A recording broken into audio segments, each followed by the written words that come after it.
Hello everyone, I'm Kshema Jose. I'm a teacher educator, language teacher and English language education researcher at the English and Foreign Languages University, Hyderabad. As part of my work, I teach English at several levels for different programs in my university. Do download worksheet 3. You'll find it in the course along with the script and keep it ready. I'll be referring to it from here on.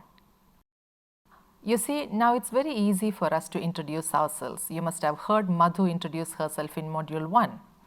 This is Module 3 of Unit 1 on speaking and listening.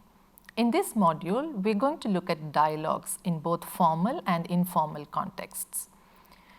We will learn to use phrases and expressions in English to begin and end a conversation in English. We'll also see how these phrases and expressions differ when used in formal contexts, that's when we are speaking with someone we're meeting for the first time, and in informal contexts or while speaking with those we know, for instance with our friends. Please take a look at Worksheet 3, Module Objectives, for a detailed listing of the objectives.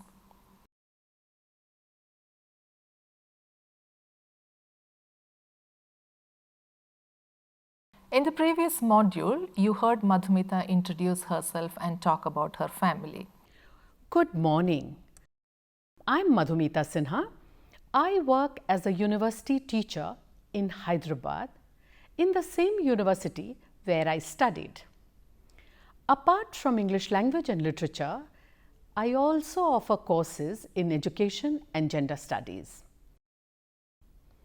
I'm from Kolkata. My parents were both teachers and have retired from their jobs now. I'm the youngest one of 3 children and only I have followed my parents' career. My brother and sister are both doctors and work in different cities. My dream is to travel to the whole world, particularly to be able to visit Antarctica. Later, she also described her favorite city. My favorite city is Hyderabad, the capital of Telangana state. The city was founded by Quli Qutub Shah and is more than 400 years old. This historical city was later ruled by Asaf Jahi dynasty and the rulers were known as Nizams. The Charminar is the most famous icon of the city. The other popular monuments are Golconda Fort, Salarjung Museum, the Buddha statue in the middle of Hussain Sagar Lake, Birla Temple, etc.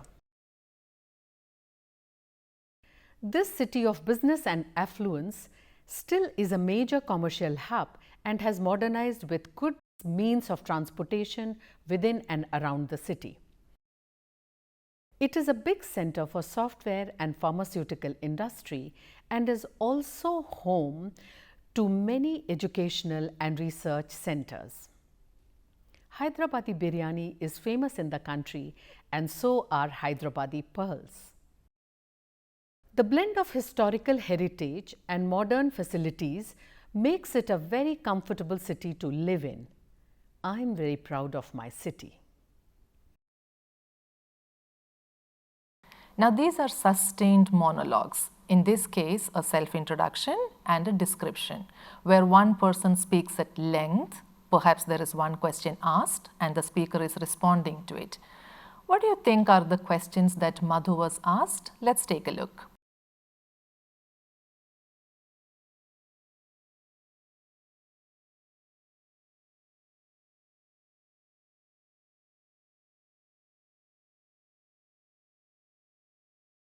Now what happens if Madhu is asked more questions while she is speaking? Take a look. So, can you tell me a bit about yourself? Sure. I am Madhumita Sinha. I am from Kolkata. My parents were both teachers and have retired from their jobs now. Oh, I love that city. Are they still in Kolkata? They are. I am the youngest of 3 children and only I have followed my parents' career path. I see. What about the others? Both my brother and sister are doctors and now they live in different cities. Okay. What about you? I work as a university teacher, in fact in the same university where I studied. Oh wow, what do you teach? Apart from English language and literature, I also offer courses in education and gender studies. Really? Has that always been your dream to teach English? Yeah, I always wanted to become a teacher, but now I have a new dream. I want to travel across the world, especially to Antarctica. Oh gosh, won't the cold bother you? Not really. I'm quite mentally prepared for it. I see. This happens all the time, doesn't it? While you're talking, people can ask you to clarify what you said, to give evidence for what you're saying, explain why you're saying something, or request you for more information. If you would like a little more practice with this, please go to worksheet 3 and attempt the activity under task 3.1. So, how do we start a conversation with people we don't know? What do we talk about when we want to hold a longer conversation with people we've just met? How do we carry on an informal discussion with friends? In this module, we look at dialogues or conversations with several turns of questions and answers.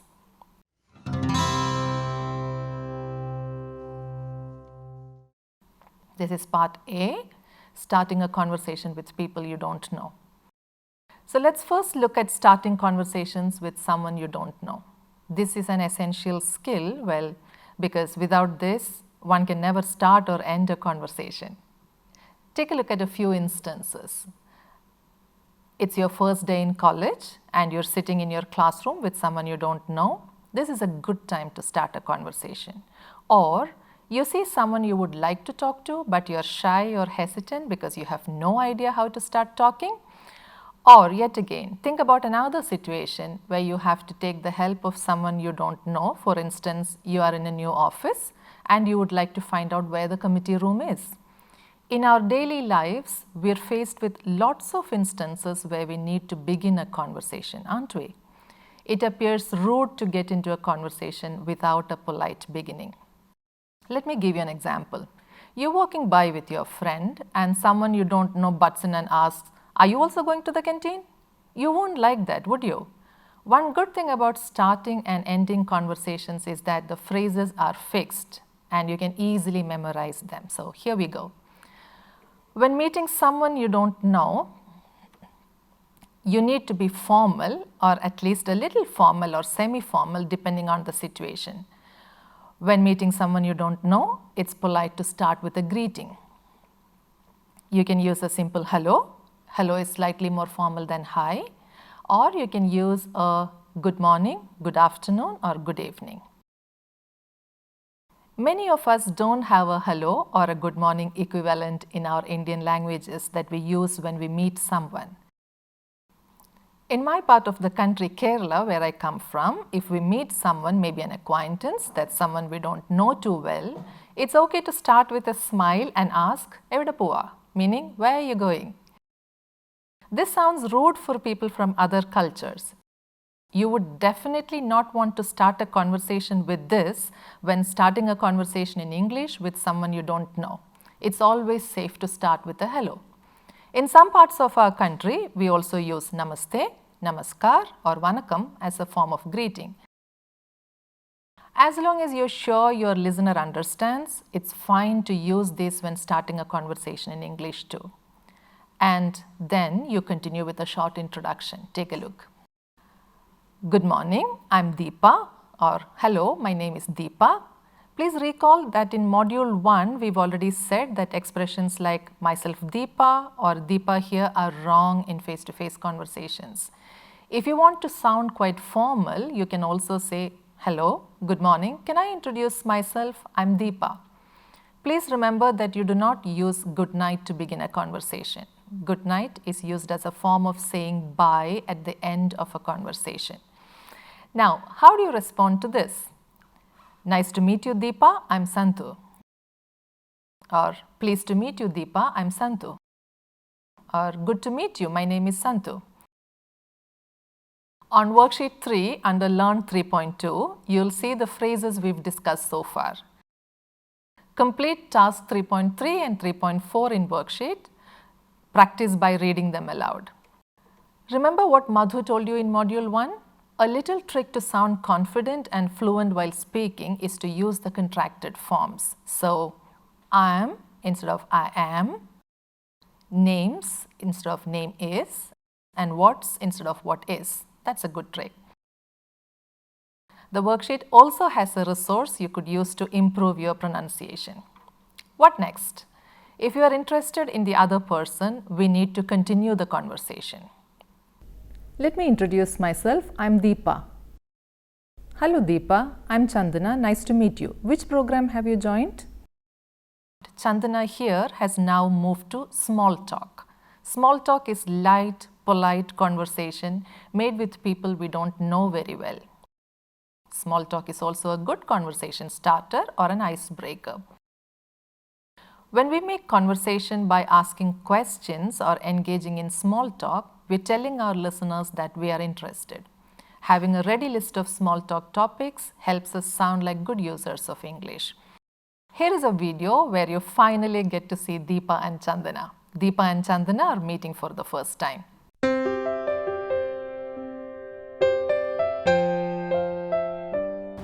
May I sit here? Sure. Thank you.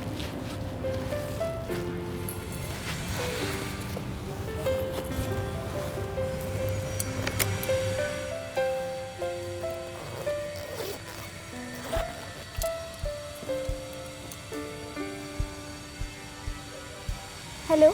Hi. My name is Deepa. Nice to meet you, Deepa. I'm Chandana. Nice to meet you too, Chandana. Where are you from? I'm from Lucknow. Ah, Lucknow. I have an aunt there and she used to bring me these really beautiful chicken curry kurtas. Oh, I love chicken curry kurtas. Oh, Those me are like the too. best. But then I don't generally wear kurtas, you know. Ah, me too. And she also used to bring me these Lucknowi achar.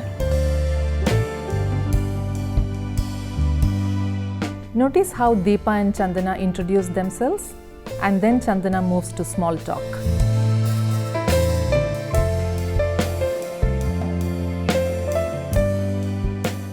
A trick is to ask questions because how else will you make one talk, right?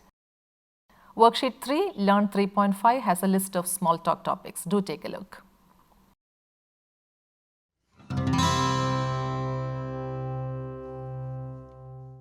We move to part B of this module, starting a conversation with people you know. This is informal dialogues. Like all things else, talking to people you know is much easier. When meeting familiar people or friends, you don't have to introduce yourself or even make small talk because you know each other and have enough common topics to talk about. Here you can start with a general greeting like, "Hi, how is it going?" or "Hey, what's up?" "Hi, nice to see you," and so on. And your friend responds, "I'm good. How about you?" "I'm fine, thanks. You?" And you respond to the greeting and continue with a question on a common topic such as, "Good, how was your exam?" Or, "I'm fine too. How did the meeting go?"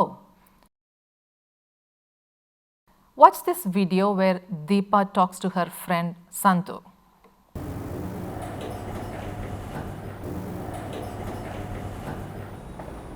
Hi, Santu. Nice to see you. How's it going? I'm good. How about you?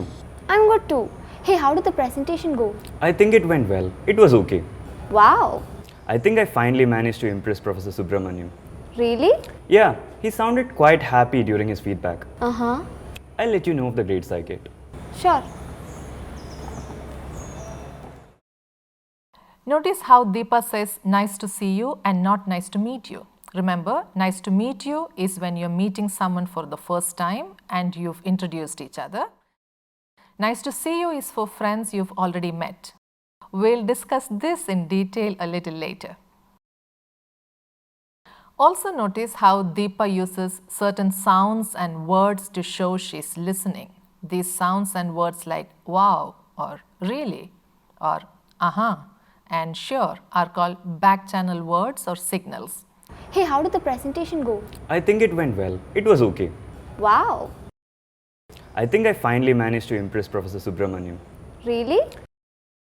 Yeah, he sounded quite happy during his feedback. Uh-huh. I'll let you know of the grades I get. Sure. Listeners use back channeling to tell the speaker that they are listening, that they understand what's being said, and that they are interested in the speaker continuing. Back channeling can be through body language or it can be verbal. Using back channeling, whether through words or other signals, makes communication effective because they help the speaker determine how much the listener has understood. Watch video 1 again. Notice how I use a few back channeling words when speaking with Madhumita. So, can you tell me a bit about yourself? Sure. I'm Madhumita Sinha. I'm from Kolkata. My parents were both teachers and have retired from their jobs now. Oh, I love that city. Are they still in Kolkata? They are. I'm the youngest of 3 children, and only I have followed my parents' career path. I see. What about the others? Both my brother and sister are doctors, and now they live in different cities. Okay. What about you? I work as a university teacher, in fact, in the same university where I studied. Oh, wow. What do you teach? Apart from English language and literature, I also offer courses in education and gender studies. Really? Has that always been your dream to teach English? Yeah, I always wanted to become a teacher, but now I have a new dream. I want to travel across the world, especially to Antarctica. Oh gosh, won't the cold bother you? Not really. I'm quite mentally prepared for it. I see. You will find further information about back channeling under Learn 3.6. Take a look at another video where Varsha is talking to Shadab. Varsha and Shadab work in the same organization. This time, pay attention to the back channeling words Varsha uses.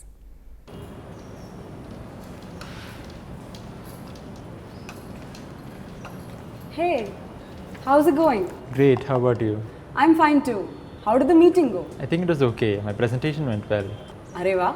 Yeah, I think we'll be able to sign the deal by evening. Acha. It's going to be good for both parties. Bilkul. Bye. Bye. This time, Varsha uses words from Hindi such as areva and acha while talking to Shadab. While yeah, right, I see, etc. are typically back channeling words used by English users, it's common to see second language users of English use back channeling words that are influenced by their first language or mother tongue. So you would see many Indian users of English use words such as sheri, ade, ano, avuna, sach mein, ji, kada, etc. for back channeling. Here are a few examples. Take the first left turn and continue straight on till the crossroads. Ji. From here, take the right to Patel Nagar. You will get fresh egg puffs in Sagar store. Oh no. Yeah, sometimes when we miss supper in the mess, we gorge on these. You absolutely must watch this movie. It's super good. Ano. We weren't too happy with the ending though. As long as you're sure that your listener understands what you're saying, for example, if you both speak the same mother tongue or share a cultural context, remember it's alright to bring in words from Indian languages while speaking in English. Go to worksheet 3, Learn 3.7 for a quick recap of list of words, phrases and expressions you can use to greet a friend, respond to a friend's greeting and ask about a familiar topic. After this, please do tasks 3.8 and 3.9 to consolidate our learning so far.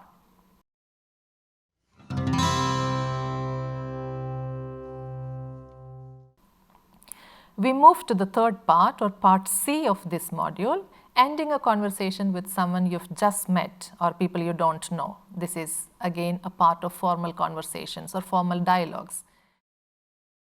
Leaving a conversation abruptly without ending or winding it up in the right manner is also impolite. Imagine you're talking to a classmate and suddenly he says, "I have a class," and gets up and leaves. Wouldn't that be rude? While ending a conversation with someone you've just met, first say it was nice to meet them here. Say it was nice to meet you or it was nice meeting you. And how do you respond to this? A simple you too will suffice, or use longer responses such as nice meeting you too or it's very nice to meet you as well. Remember, nice to meet you comes at the beginning of the conversation and nice meeting you or it was nice to meet you, etc. should be used as a goodbye. Take a look at the worksheet. There are a few more mentioned here under Learn 3.10. However, if you have to end the conversation while you both are still in the middle of it, or cut the conversation short because you are in a hurry, smile and say why you have to end the conversation. So here is how you end a conversation abruptly. Mention the reason why you are breaking off the conversation abruptly. I'm sorry, I have to hurry for my appointment. Then say it was nice to meet them. It was nice to meet you. State if you would like to keep in touch and mention the possibility of meeting again. Let's meet up soon, and end the conversation politely. Enjoy your weekend. Bye. Politeness takes time. Remember that. It requires longer sentences. Longer sentences which you can make less boring if you just smile. In this video, we see Deepa and Chandana saying bye. I hope you remember that they had met at the beginning of our module. Take a look at this video. Oh really? Did you listen to their new album, The I Pink did. Venom? Oh my god. Oh, I also listen to Blackpink, you know. Hey. Oh, it's almost 6. I'm afraid I've got to get going or I'll miss my bus. It was really nice meeting you. Can we catch up sometime later in the evening? Sure. Lovely meeting you too. Here's my number. Yeah. 800. Give me a missed call. We'll do that. Catch up soon. Bye-bye. Bye. See you later. Bye-bye. Deepa gives a reason for breaking off the conversation abruptly.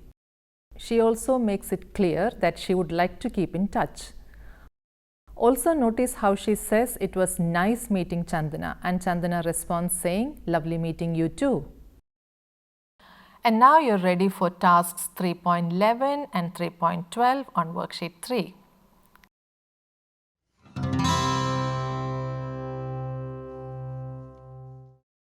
We're moving on to the last part of this module, part D, ending a conversation with people you know. This is part of informal dialogues. Like I said earlier, this is easier. A simple bye will do. Or you can say take care, or see you soon, or catch you later. Here are a few others. Do take a look at this card. Like we said earlier about formal contexts, even in informal contexts or while talking with friends too, it's polite to give a reason for leaving if you are leaving abruptly. Then say it was nice to see them. Here is an example of how Deepa and Santu might end their conversation. Remember, they are friends.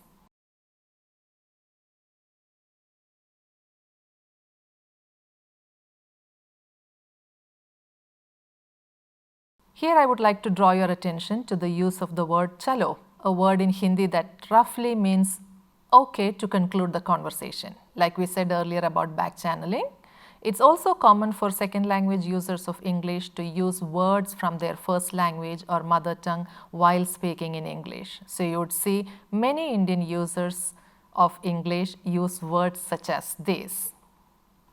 Words like rumba in Rumba Beautiful Story might be understood only by Tamil speakers, or alle in Let's Order Pizzas for Dinner, alle might be understood only by Malayalam speakers. Remember that the use of such words from Indian languages is all right in informal speech as long as it doesn't make your English sound wrong, grammatically inaccurate, or incomprehensible for your listener. So the second thing I would like you to notice here is that Deepa says, nice seeing you. This is different from nice to meet you and nice meeting you. Take a close look at the differences here. Nice to meet you versus nice meeting you versus nice to see you versus nice seeing you. When do you use which? Nice to meet you is used when you're meeting someone for the first time. Use this at the beginning of your conversation, right after you both introduced. Nice to meet you should not be used as a farewell or goodbye. Nice meeting you is used at the end of a conversation. Use this when you're saying goodbye to someone you're meeting for the first time. Nice to see you, on the other hand, or nice to see you again, is used with people you've already met or seen before, but maybe not in the recent past. Nice seeing you or it's been nice seeing you can be used at the end of a meeting with friends or people that you're familiar with. Check out the phrases on worksheet 3 under Learn 313 and then complete the task 314. So, it was nice meeting you all. Thank you for paying attention. Let's catch up again soon with module 4. Meanwhile, please enjoy your homework. Bye-bye.